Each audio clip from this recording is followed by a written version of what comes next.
For this week's JRA segment, we wanted to do something a little bit different on the heels of the Kentucky Derby last weekend. And of course, just to promote the fact that we in the United States can bet on the JRA in our own independent pools. The races happen Saturday night into Sunday morning, and there's great information from the team over at inthemoneypodcast.com. Free pass performances, a great reason to stay up late and get some action. So to talk about both of these topics, the Kentucky Derby and the Victoria Mile happening Saturday night into Sunday morning, we bring in two experts from our Japanese team, starting with a woman whose work you've read over at inthemoneypodcast.com on pedigree throughout this Kentucky Derby season, and a regular member of the team as well, Alex Henry. Alex, how are things? Things are great. Good morning, everyone. And also, we bring in, coming from Japan, a man who did not make his way to this year's Kentucky Derby, but has been to the event in the past, appreciates the spectacle, and very curious to get his take on what we saw last weekend in the Derby. Toshi Onikubo. Toshi, how are things? Everything good, Pete. Thanks for having me. And, it's unfortunate. It was unfortunate I couldn't make the Derby. And then, I missed the 150s, and I definitely missed a great racing at the Churchill Downs this year. But, it's still, it was still great race. Probably for me, definitely, it was one of the greatest Kentucky Derby in the last couple of years. It was certainly incredibly exciting. And Toshi, we'll start the first question with you. When we did our preview of the race, you hadn't given Teo Password that much credit, and you liked Forever Young, but you thought a win might be out of reach. Were you pleasantly surprised with how well the Japanese horses ran under the Twin Spires on the first Saturday in May? 100% I was surprised in a good way. I expected Forever Young to run well, definitely. And as I said, fast three, finishing in the fast three would be great result for Japan. And it was way, way greater than I thought. And it was, he was touching the trophy definitely. And also, we need to, mention about that.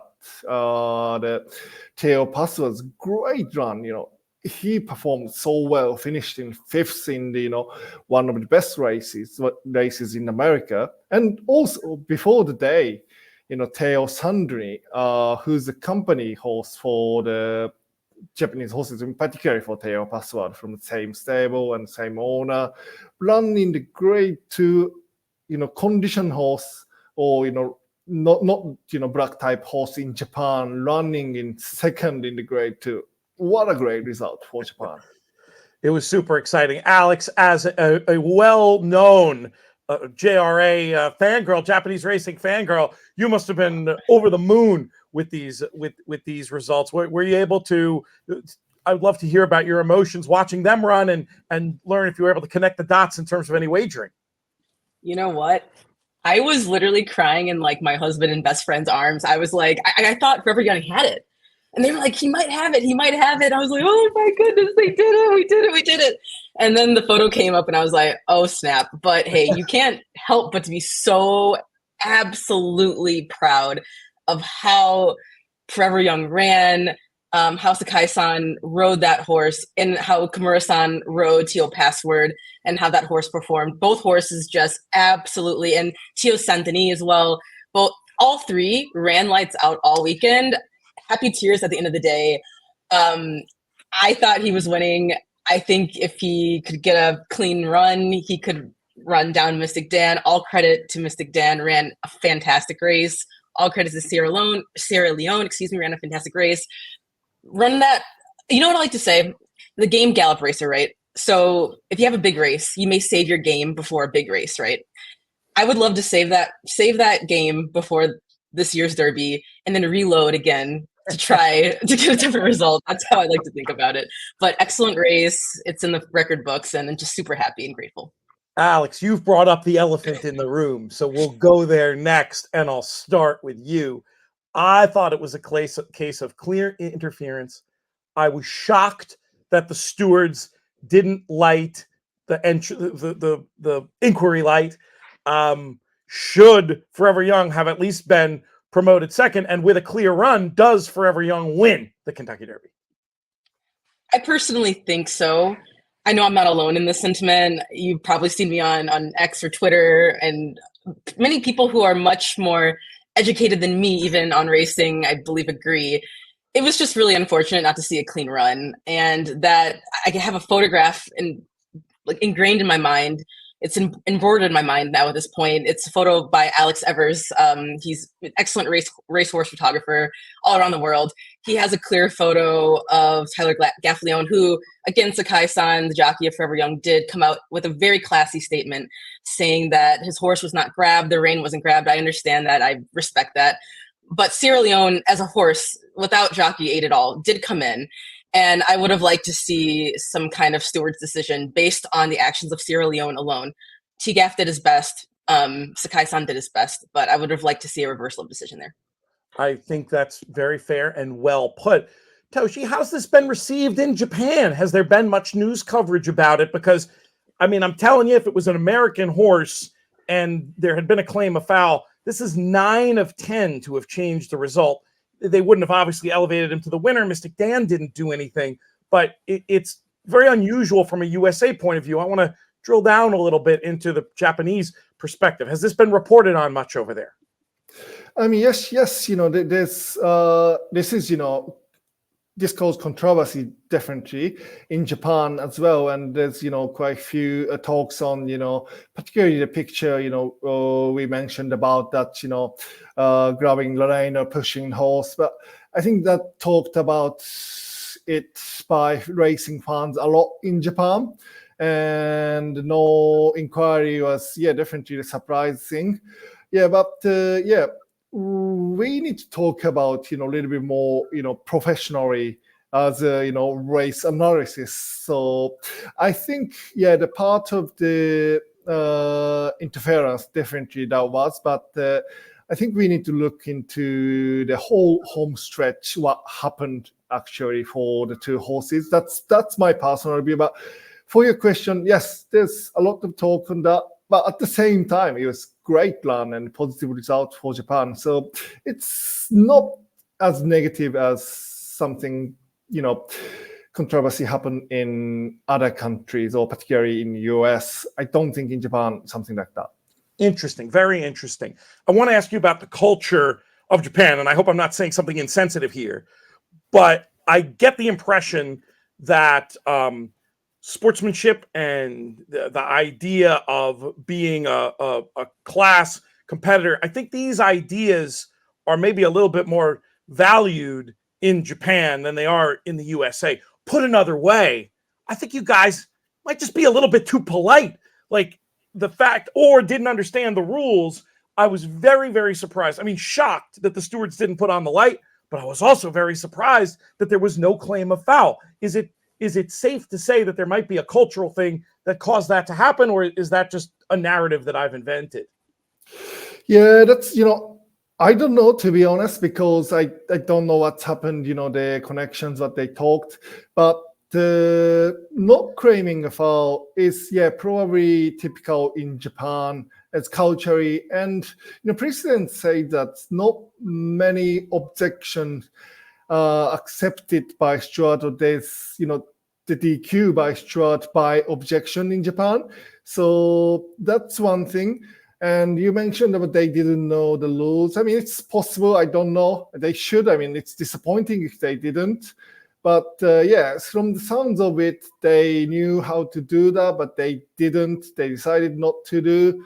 And probably that's, being polite or, being a good loser. It's that's a competition or that's a racing. That's what one of their course said. So that's a culture, being polite or being good loser. That's what I'm seeing from all the comment and publishment on the internet. But it's what it is. But then I have a question to you. Please.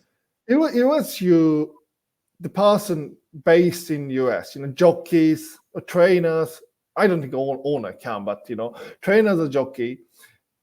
If it's US based trainer, what would happen?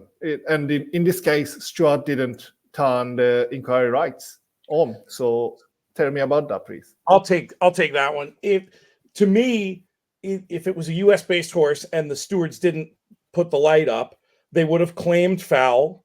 I think it probably would have been a lengthy inquiry just because it is the Kentucky Derby, but that's not. We've seen it before. We saw it a few years ago with maximum security. I mean, they'll do it. It's not a bad thing in terms of the broadcast. Of NBC actually probably would have loved to see an inquiry. The ratings went up after the inquiry light went up. A lot of people tuned in after seeing it on social media, whatever, for maximum security. I'm sure it would have been the same here. So there's no conspiracy theory in those regards. Like the broadcast would have loved it. But I think the horse, not 9 out of 10, would have been promoted to second only. Now, my question, and we'll bring Alex back in for this one. Well, Alex already semi-answered this one, so I'll throw it back to Toshi first. Do you think if Sierra Leone if Sierra Leone lugs, if he's not keeping a straight line, but manages not to full-on hamper Forever Young, do you think he gets to the wire first, Toshi?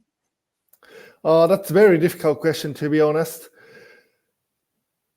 Yeah, I mean, how much that interference cost? That's the question. But another thing we need to ask is, if Sierra Leone didn't, going to, leading to inside, probably he had won it. That's agree. My point of view. I agree. So if all run straight, probably Sierra Leone, Forever Young, and Mystic Dawn. That's what I'd say. But that's only my point of view. But if Forever Young was the only horse run straight, probably he had won it. Yeah, I think it's a political answer, but it's a correct answer. What do you think, Alex? I totally agree. It was so just gut-wrenching to see that head-on view. And that's where I truly saw like what actually happened. Again, all jockeys ran their race. All jockeys, to my opinion, and from the opinion of Sakai-san, Tyler Gaffleone, everyone ran a safe and a good race. I just can't help but to replay that in my mind. If I were to reload that race in my proverbial video game mind, I would have to say Forever Young would win that race. He just ran too well, within a nose of a nose from Derby Roses. It's insane to think about. So, and I love you mentioning video games, and I've made this point almost every time that you're on, Alex, but we have a lot of new people here since the Kentucky Derby. I will point out that you are someone who taught herself basic Japanese so she could play video games. So this is an important, when you speak of video games, you're speaking of something that you know and care about tremendously. Yeah, it's right back there, or over there. Yeah, Winning Post 10 2024 Deluxe Edition. I got it. So it's great. Let's talk about the Victoria Mile for a minute, team, because this is obviously important action happening Saturday night into Sunday morning. We've got the fillies and mares, the older horses, going to be on display. There'll be full coverage of this with picks for the whole card, past performances over at inthemoneypodcast.com, sometime USA Eastern time, Saturday afternoon. But wanted to at least get a couple of thoughts from each of you on this race, horses to watch, maybe a short list, maybe if you've gotten that far, a horse to wager on. Alex, we'll keep it with you. Sure. It's going to be, as Toshi said earlier, it's a pretty wide open race, but there are two clear betting favorites. We have Namur, and she's currently sitting at about 2.1 decimal odds. And I'd like to preface this race, again, being the Victoria Mile, for fillies and mares 4 years old and older. This is run over 1 mile on the turf at Tokyo Racecourse. So again, Namur being the favorite, she brings excellent, Dubai form, and she was a sharp second off a layoff after running the Hong Kong Mile. She's answered pretty much every Japanese test at a mile, being the mile championship winner of last year. So if she brings that form in, she carries her form over from the Middle East, she definitely can be, right there. Her chief rival is Masked Diva. She is a grade 2 Hanshin Himba winner over, again, mile 1,600 meters at Hanshin Racecourse as a heavy favorite last out. She runs very tactically. She sat about 4th and then pounced after the far turn to win that race.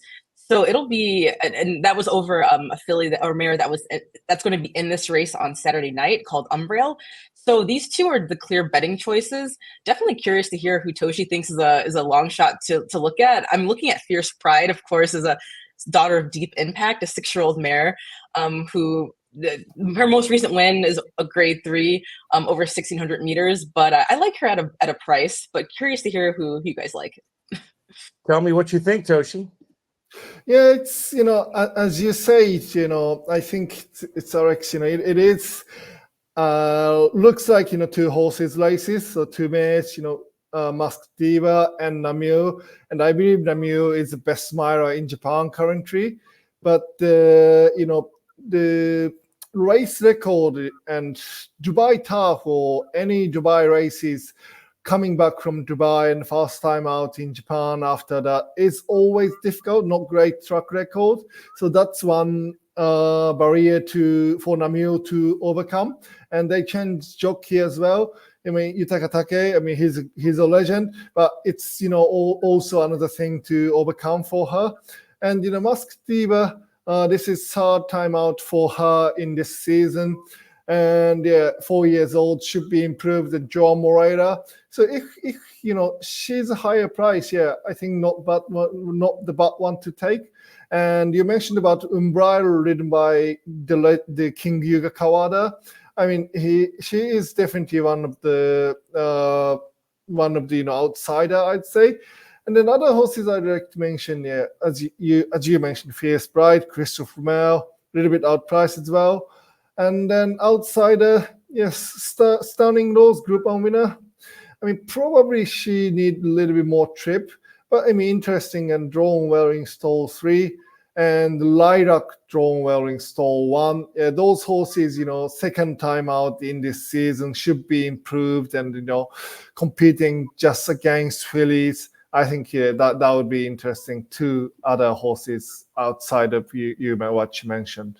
Some interesting ideas for USA style exotics and getting involved on the win end. Again, inthemoneypodcast.com. Going to have full tips on the entire card from Toshi, from Alex, from the rest of the team. Before I let you guys get out of here, do either of you have any closing thoughts, whether it's something about the Victoria Mile or looking back to this year's Kentucky Derby, where we might hope to see Forever Young next? Anything along those lines before we close it out? Alex, we'll start with a closing thought from you.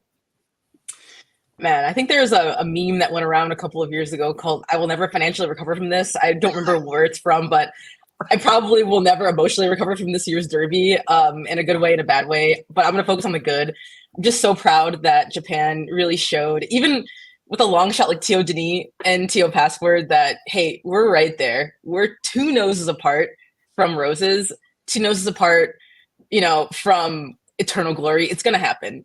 So I that's not really a good news for our prices on next year's Japanese contingent to come over to the Derby. But I'm just so proud and so grateful that the connections brought over amazing horses, and I'm very grateful everything was run safely and healthily.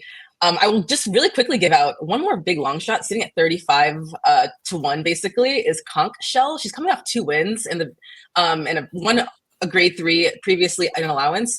She'll be running the Victoria Mile. So I would like to add her to my exotic plays as well. Love that. Before I get your closing thought, Toshi, I do, one of the things I want to bring up about Forever Young, given the start that he had and all those concerns about Kickback, well, he certainly had to take some kickback there off that beginning. Have there been any stories about what was done in training to prepare him for this test? It just felt like that, which seemed like it might be an issue coming into the race, wasn't an issue at all. Has that been reported on much over there? Not much actually, but they use the hood on Forever Young, and also there's a report for Yahagi. They did something secret, and we don't know the secret, but he knows something. We know that's at least we know. He knows something, and also in Dubai, they use the company horse Libyan Grass in front of him and the experience Kickback. So everything contributes, and the experience in other races as well, I believe. Good stuff. Give us your closing thought, whether it's about the Derby or looking ahead to this racing on Saturday night. Yeah, I must mention about Derby. So for the controversy, first, did it cost any potentially better price for him? No one can argue that, I believe. I think it's 100%. That's what I'd say. And second, as a Japanese native, I totally understand what they did. And they didn't claim a foul. I mean, I know that if they did, what happened, as I said, the first statement, I think it should be. But yeah, I totally understand what they did. And final thought, it was a great run, great racing, and all kudos to the old connections. Not only for Ebeang, Teo Sandrini and Teo Password. It was what a great performance by those horses at Churchill Downs on that weekend. That's a great place to leave it. Yeah, none of this, I want to make clear, is to take away from Mystic Dan, who ran a brave and noble race himself. And given the pace dynamics, I don't want to argue with anybody who says he was the best horse. But for me, like the team here, I did want to just shine a little bit more of a light on how impressive Forever Young was. And we encourage folks to check out the JRA Racing. They've been great partners for us for a number of years, and it's given me the great pleasure of working with the likes of Alex and Toshi. Team, thank you so much for your time today.